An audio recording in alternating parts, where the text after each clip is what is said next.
Your son, Michael, was a trustee of the Museum of Primitive Art and shared your enthusiasm for this. And perhaps one of the most exciting and fascinating parts of the exhibit is the room of the things that he collected on the second trip in which he lost his life in 1961.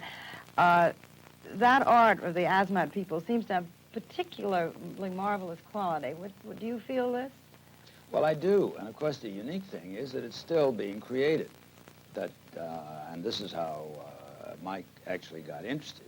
He went on an expedition that was organized at Harvard to study the life and habits of the only remaining Stone Age people that still is in existence in the world. And that's where he started.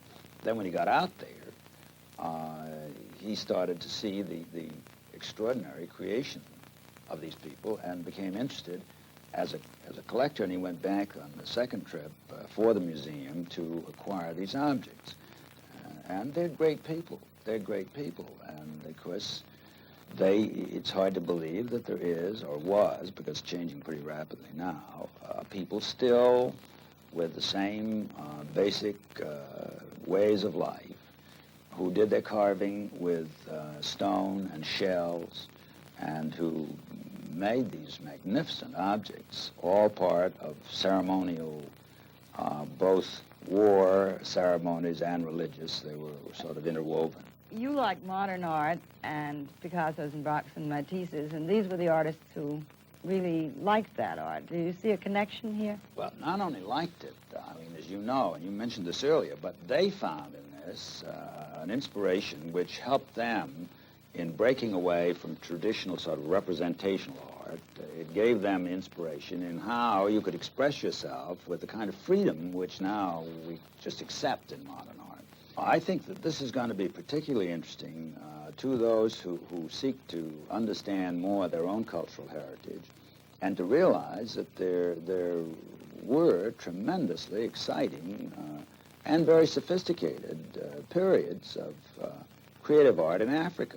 You have been addicted to the arts from very early on.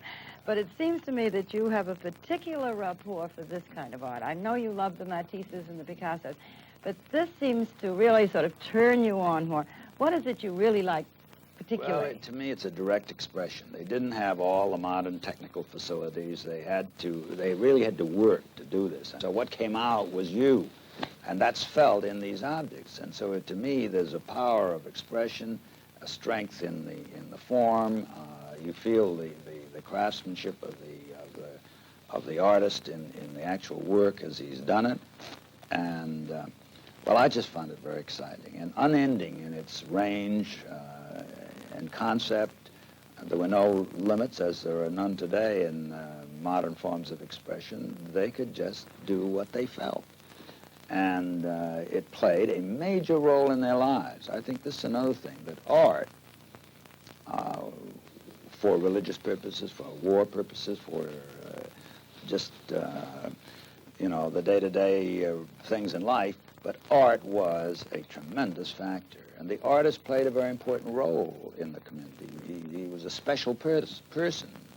And so I think that it does open for us some of the possibilities that I think we're getting back to as a society in appreciation of these values, that we don't live by bread alone, and that these aesthetic, cultural, and spiritual really values are tremendously important for individuals to live a full life.